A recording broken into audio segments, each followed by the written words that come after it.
Greetings, everybody. I hope the night receives you well and the day has left you hungry for more tales. If so, here's one to keep you terrified tonight. Melinda hated driving at night. She did her best to avoid it. Short trips to the store if she just realized she ran out of tampons or had nothing for dinner after getting home. That sort of thing happened now and then, but she did her best not to go out after dark unless someone was coming to pick her up. So naturally, she found herself on the longest drive of her life tonight, with no moon, few stars, swirling clouds above her, and acres of forest on either side. So many unpleasant things in her life.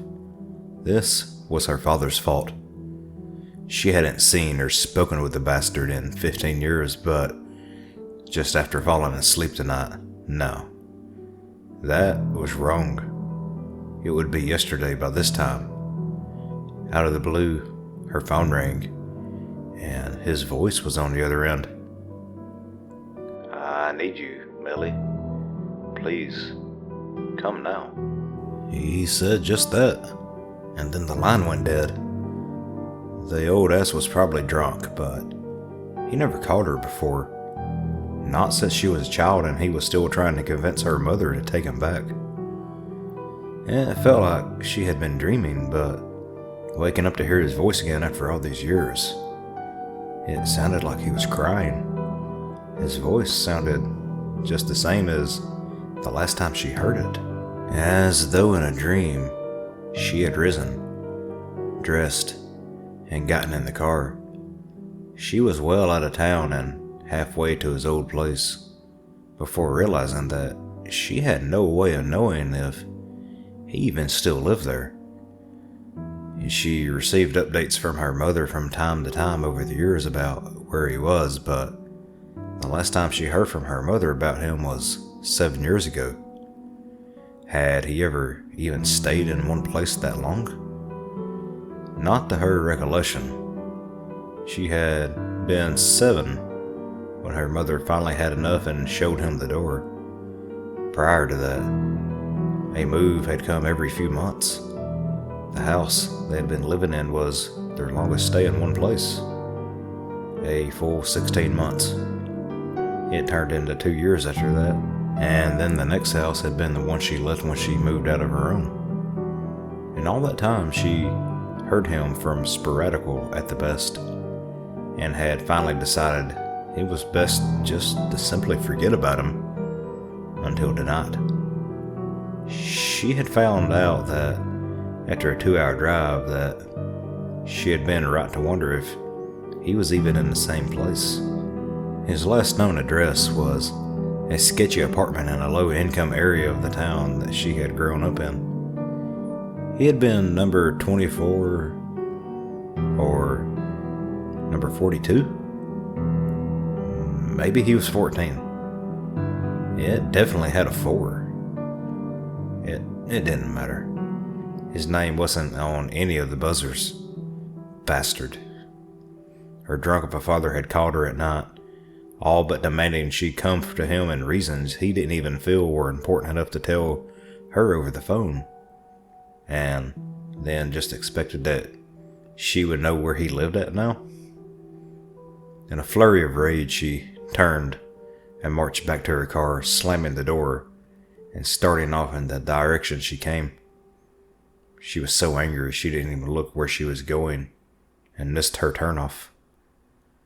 The next thing she knew, she was on this lonely stretch of road. Cars were sparse, but she took some comfort in the fact knowing that she would pass one every half hour or so. Her dashboard clock now read 2:27 a.m. She had been driving for more than 5 hours since leaving her house. At night, every 5 minutes or so, she checked her cell phone. Ever since realizing she was lost, she had checked her phone and found no bars at all. She even stopped at a gas station. Closed, of course. Just sure there should be some service around here somewhere, but nothing. Take stock of your life, Melly, she thought. You're over 30. You hate your job. You and your mother don't get along. You haven't seen or spoken to your father in just under half your life. You have no time for your friends or relationship thanks for the aforementioned job you hate. And now, here you are, trapped on a road you've never been on before, at night. And you can't even so much as call AMA, let alone check Google Maps. Smart lady you are.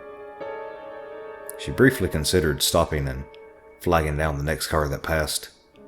She quickly realized that the futility of that plan. Any car on this road would also have no service, and so there's nothing for it. She'd have to drive until she saw a house. She'd feel bad for waking someone up, but there was no choice. She needed to find her way back to the main highway.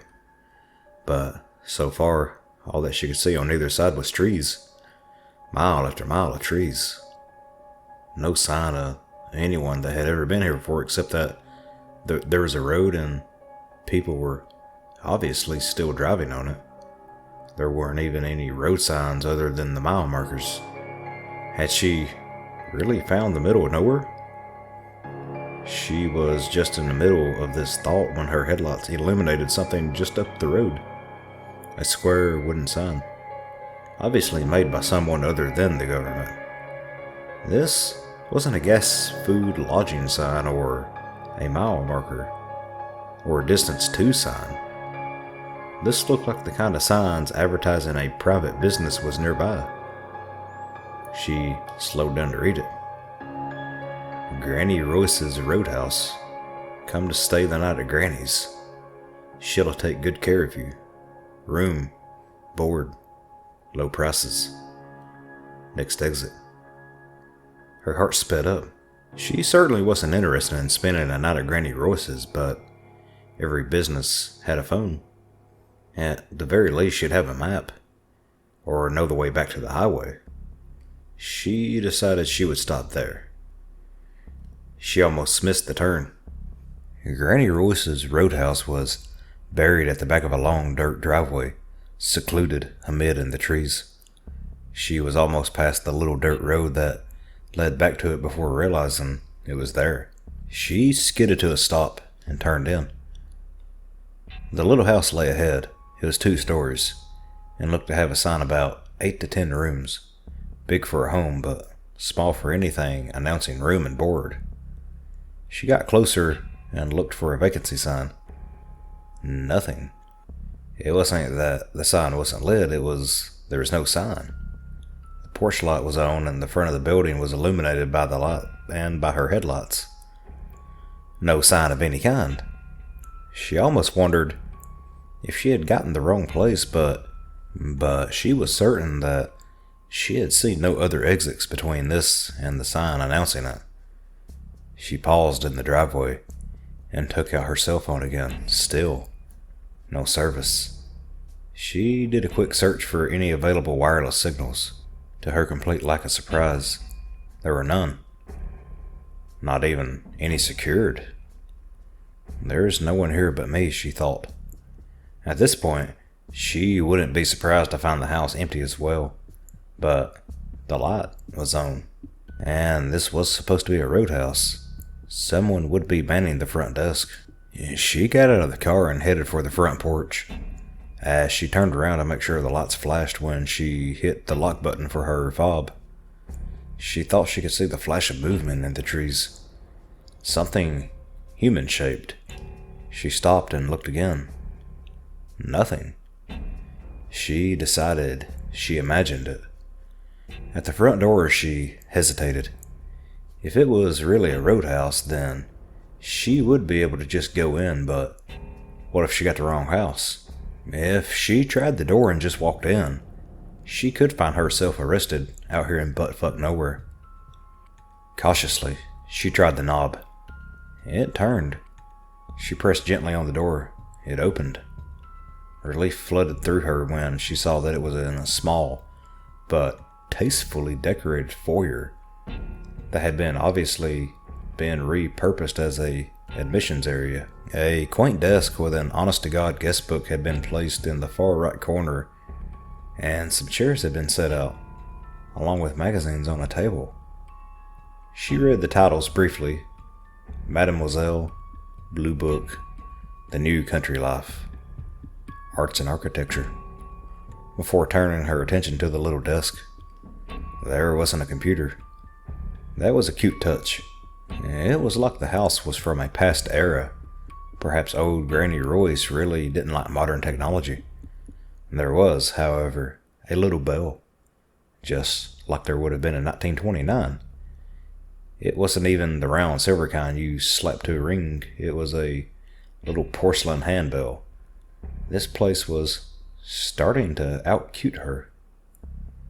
Please let her have a phone, and please let it use the number plan and not 50s exchanges. And she picked up the bell and gave it a shake. For a while, nothing happened. Then she saw a light come on in the back room, and the shadow of an old woman sprang up on the wall. The shadow moved toward her, and within a few seconds, she saw its owner, Granny Royce, who perhaps looked like every grandmother in every storybook ever. "Well, goodness me," she said. "My lands. Good morning, dearie. Pardon my tardiness, but it's been a while since we got guests at this hour. Can I take your name, honey?" Granny Royce was smallish, her gray hair tied in a neat bun behind her head, a dress that would have looked like it belonged to a senior citizen in the 20s, and a faded pink sweater. Melinda thought that she looked just like she would have wanted her own grandmother to look like, but her mother's mother had died when she was young, and she never met her father's mother. It almost hurt to deny this sweet little woman her business, but nevertheless, she had to get home. "Actually, I'm sorry," she began, "but the fact is, I'm lost. I'm not even sure where I am in the direction of—" "Oh, you poor thing," said Granny Royce. "You just sit down and let me fix you some tea or something. You must be cold." "Really, thank you, but I'm okay," Melinda said gently. I just need to use the phone if I could. Or if you've got a map, even that would be lovely. I really only live a couple hours from here." She trailed off, not knowing if she was even getting right about that. She easily could have driven those 5+ hours in the wrong direction entirely. "Oh dear," said the little woman. "I'm sorry, honey, but the phone lines are down. As for a map, well, I used to have one, and if I look, I still might, but it's probably quite out of date by now. The highway moved since then, I know that much." Melinda's heart sank. How could her luck get any worse? No phone, cell, or landline, and now no map. What could she do?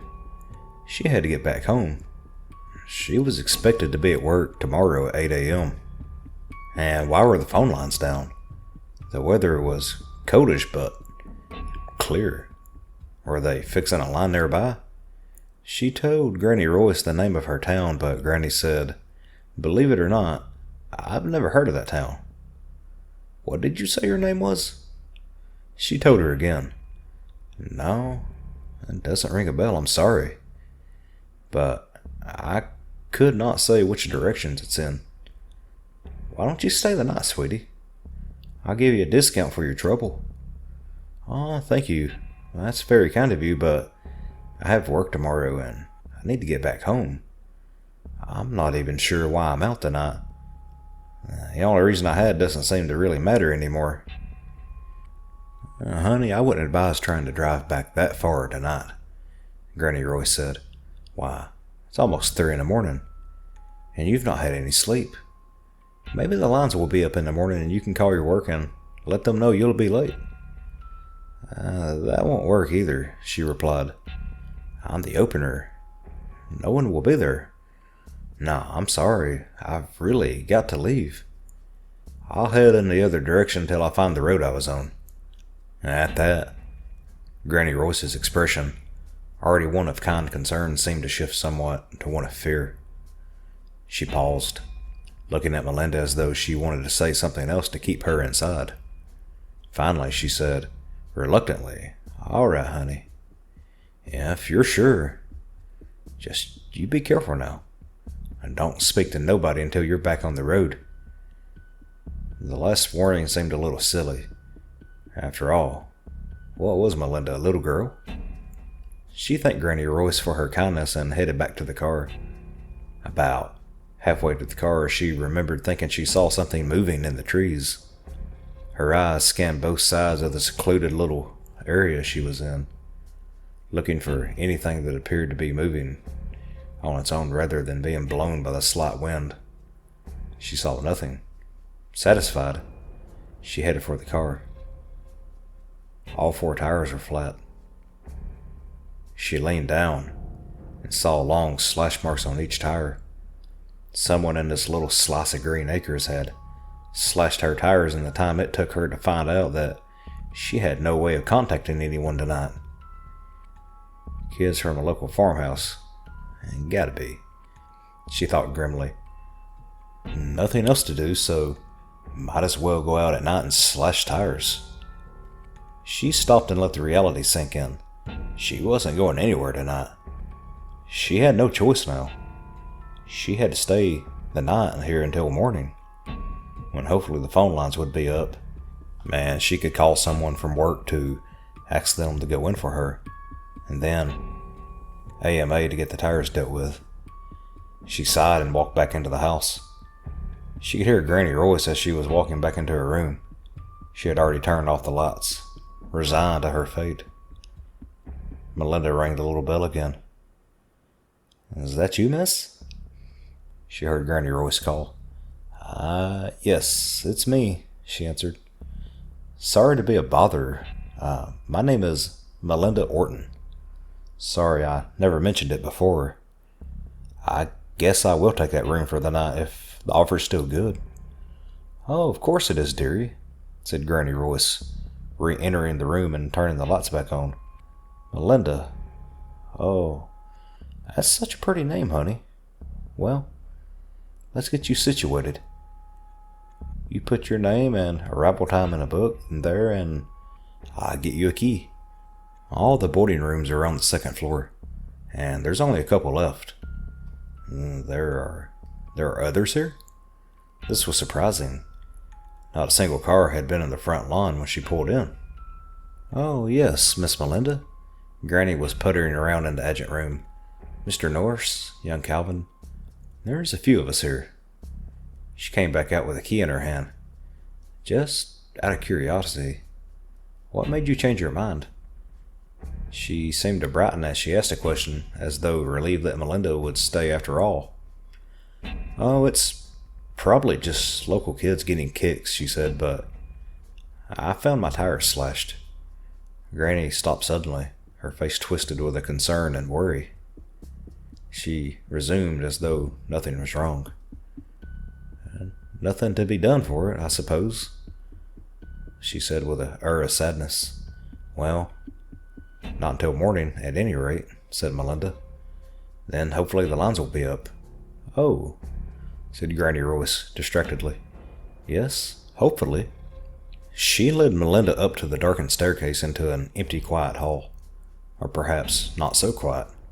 From one end of the hall came a muffled sound of someone crying.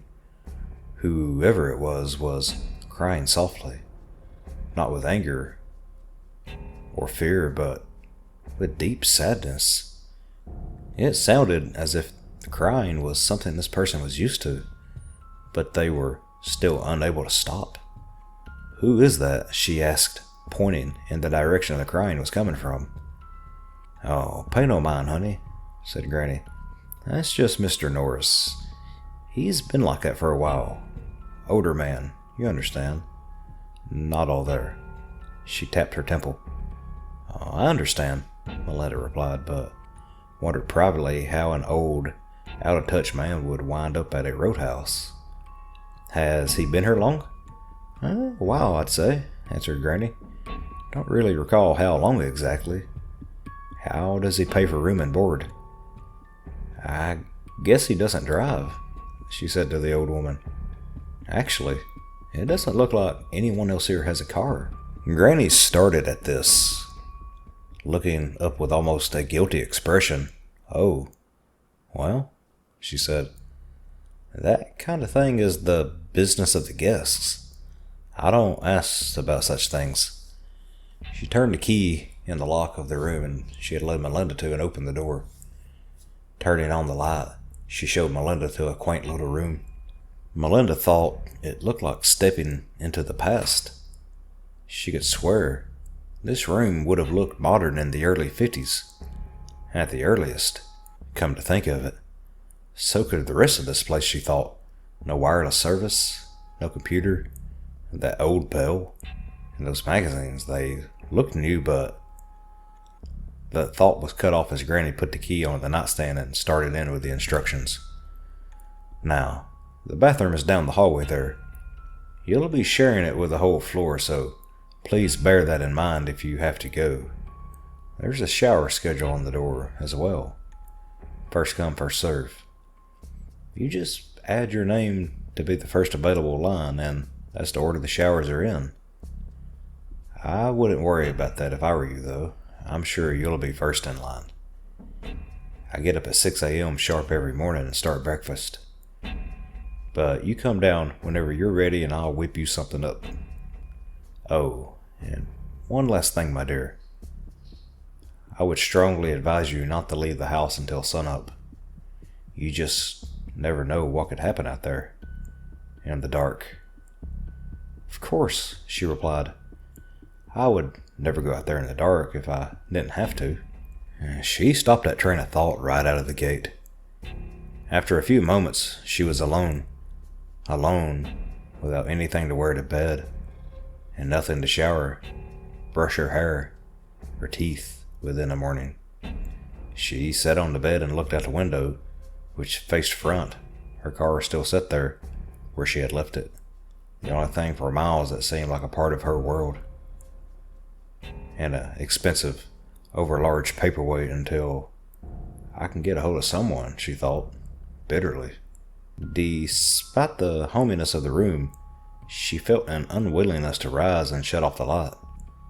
Somehow, the thought of going to sleep in this backward little room seemed unthinkable. So instead, she continued to sit there and stare out the window. A figure in black detached itself from the shadows of the trees and made its way to her car. The hell?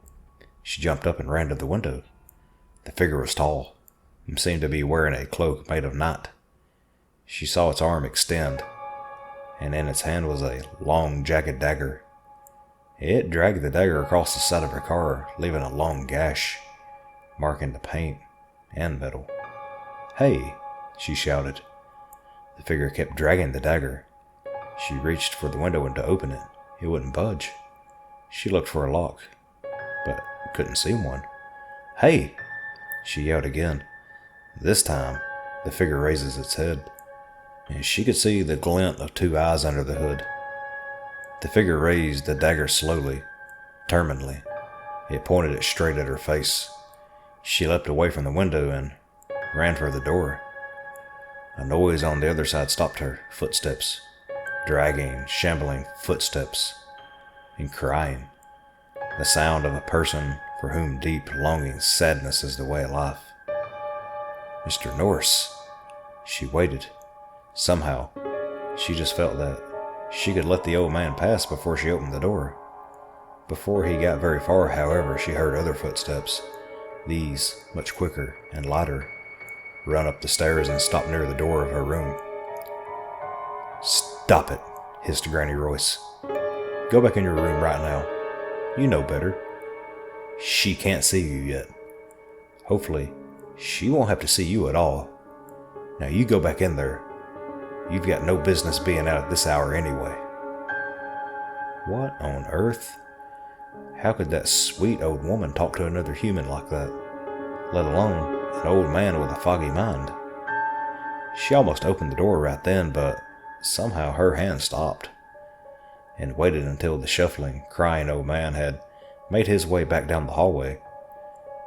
She heard his door open. She opened her own door just in time to see his foot, shod in a well-worn house shoe, slide into his room. The door closed softly after him. That poor man, she thought. But now she was determined to find out what was going on. The punk outside in the Halloween costume slashing up her car, followed by Granny yelling at an old man, made her begin to understand that not all was well here. She went back down to the front desk area, which was completely unlit except for the moonlight and the porch light coming through the window. There was, however, a light on near the back room that Granny Royce had emerged from before. Melinda paused to take a look outside the front window.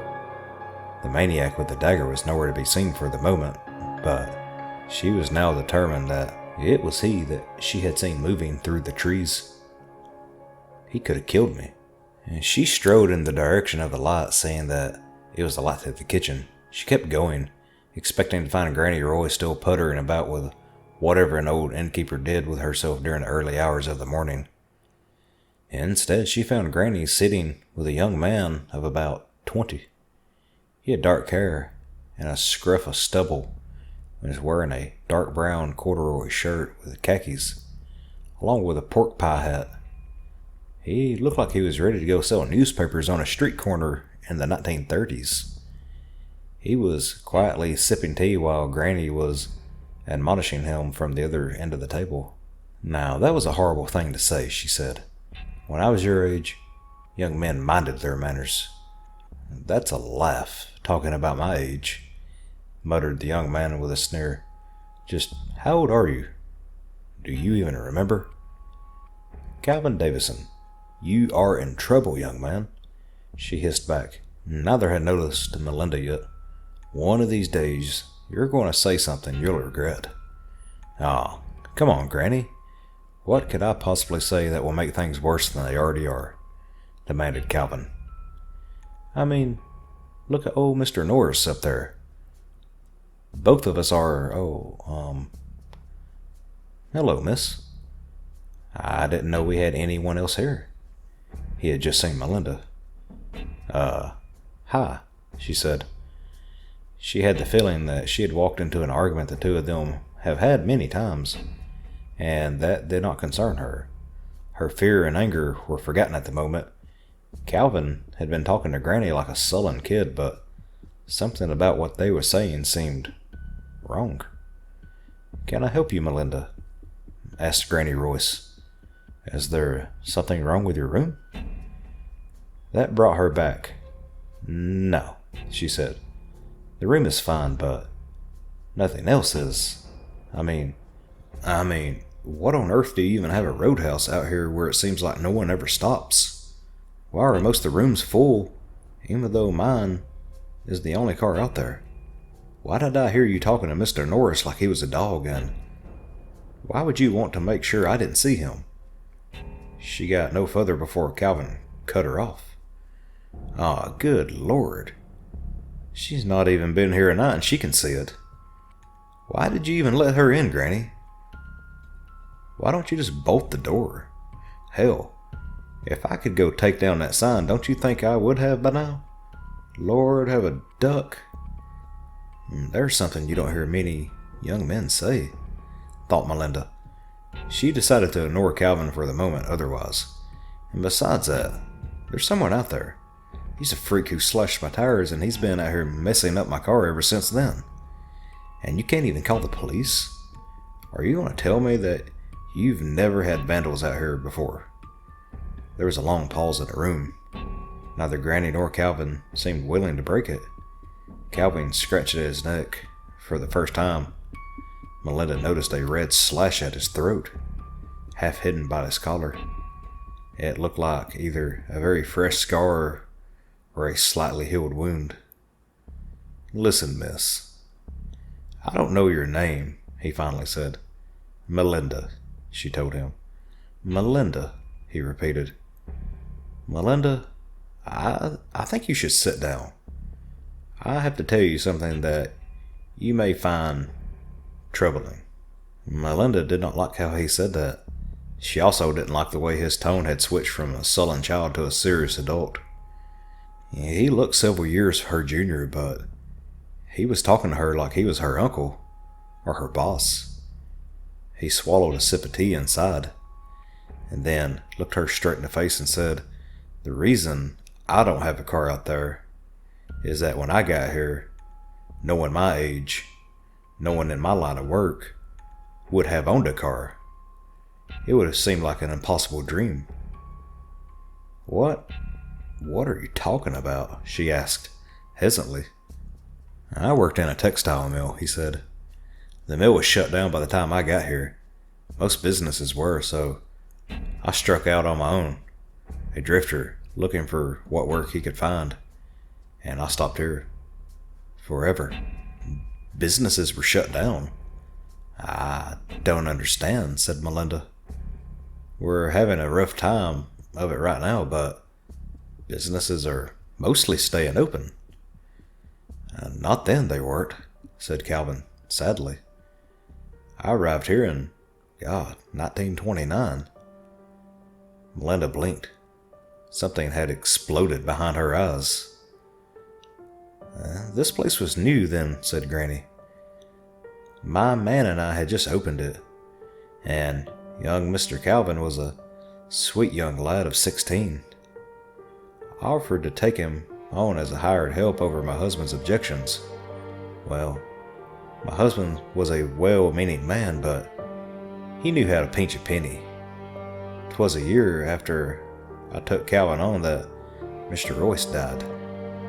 Calvin and I have been living here ever since, and every few years or so, someone joins us."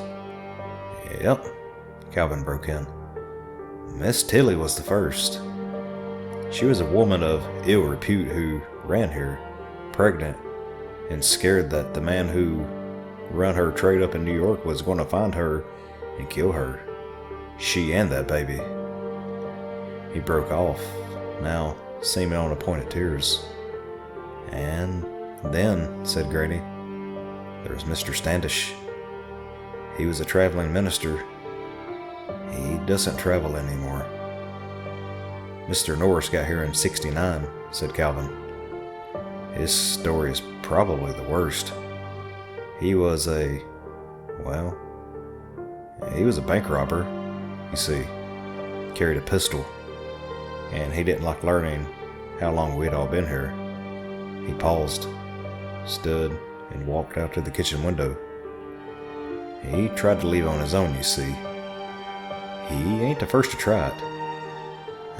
That was me, actually. I warned him not to try, but he wouldn't listen. But when he got outside, he met him." "Calvin," hissed Granny, "we don't talk about this." She's gotta know," said Calvin. "There's no point in her finding out slowly." "There's still a chance for her," said Granny in a stage whisper. "All she has to do is wait until morning." "She's not going to wait until morning," said Calvin with some remorse in his words. "No one ever waits until morning.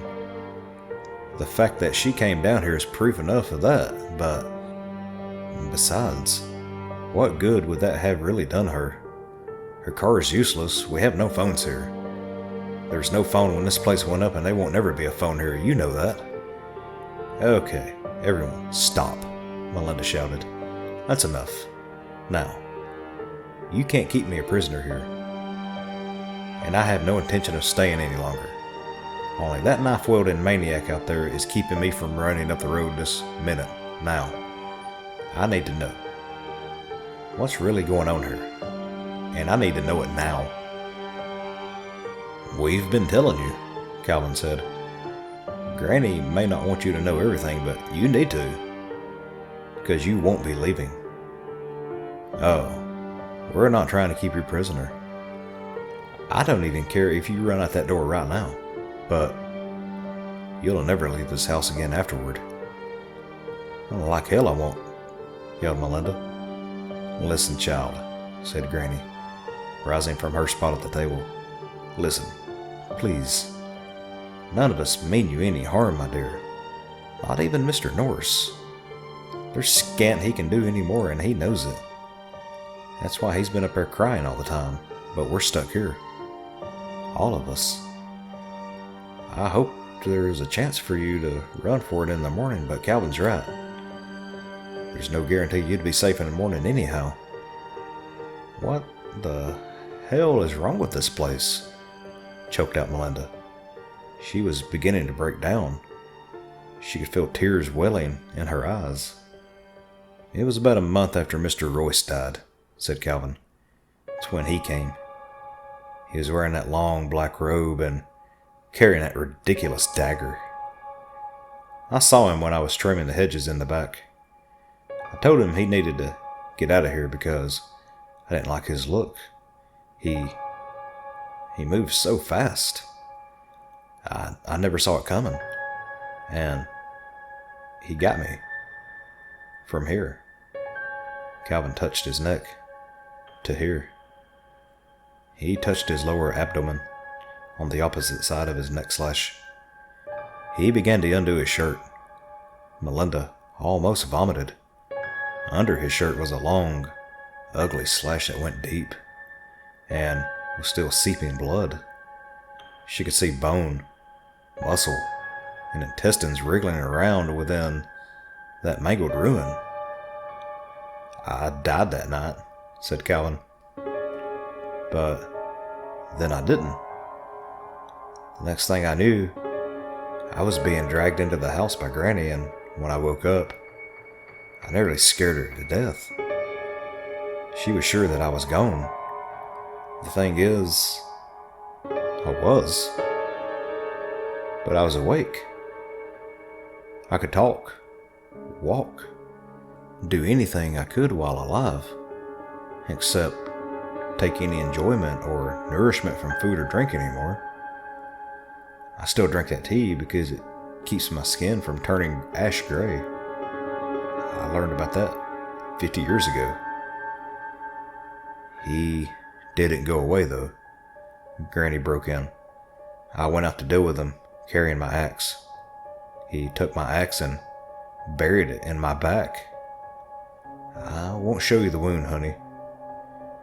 Calvin shouldn't have shown you his either, but no one should ever see it. But that's how he works, Melinda, continued Calvin. He's got that knife, but if you try to use a weapon on him, he just moves like he does and he takes it from you. You never stand a chance. He'll use whatever weapon you try to take him down with to end you. Mr. Norris, he learned that the hard way. This is not happening. Melinda was ready to break down.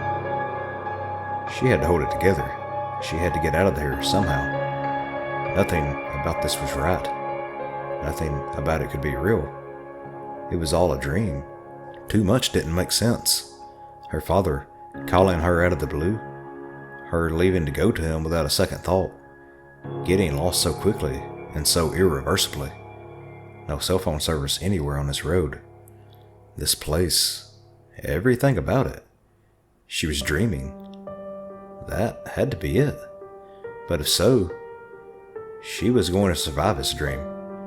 She turned and ran for the stairs. Her purse was still in her room, but she was going to grab it and go. She had had enough. Protesting voices began babbling behind her. She cared not one whit. Mr. Norris was waiting at the top of the stairs. Contrary to Granny Royce's description of him, he was not old at all. He was no more than about 40. But she saw instantly what she meant by not all there. The top half of Mr. Norris's head looked normal, like a reasonably attractive man with dark hair peppered with gray here and there. His eyes, a clear green, were moist with fresh tears. The lower half of his face was a ruin of bone fragments, shredded muscle, and blood. So much blood. His left side was similarly destroyed. His arm hung on a few hanging strands of muscle. His hip was just as much of a mess of bone and blood as his face was. He kept his one good hand on the banister as he shuffled toward her. Behind him stood a young woman in a bra and a pair of panties. Her stomach was cut open, and looking out of the wound with bright, intelligent eyes was the mangled remains of a baby. Melinda turned and bolted for the front door. Her hand had just closed around the knob when Calvin rushed up to her, placing his freezing cold hand over hers. "They're not going to hurt you," he said quickly. "But he will. If you step out that door for so much as a moment, he will kill you. And it will hurt. And it will go on hurting forever. After a while, you learn to function with the pain, but it never goes away." Sobbing, she asked a question she had been afraid to ask since coming here. "Who is he?" "We don't know," said Granny from behind Calvin. "He just came here, and he won't go away. He likes to watch us and do things to incite us to come out again. As soon as someone does, he hurts them more. But no matter how many times he kills us, we don't die. Believe me when I say, we all wish we could." Melinda had enough of this. She pushed Calvin away and threw open the door. He was standing on the porch. The knife was held in front of him, just at face level.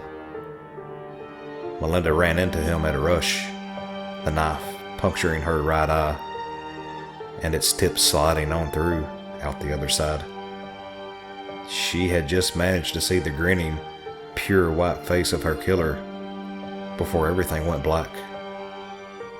A few hours later, the house erupted with screams from upstairs as Melinda awoke to a world of pain, the like which she'd never known.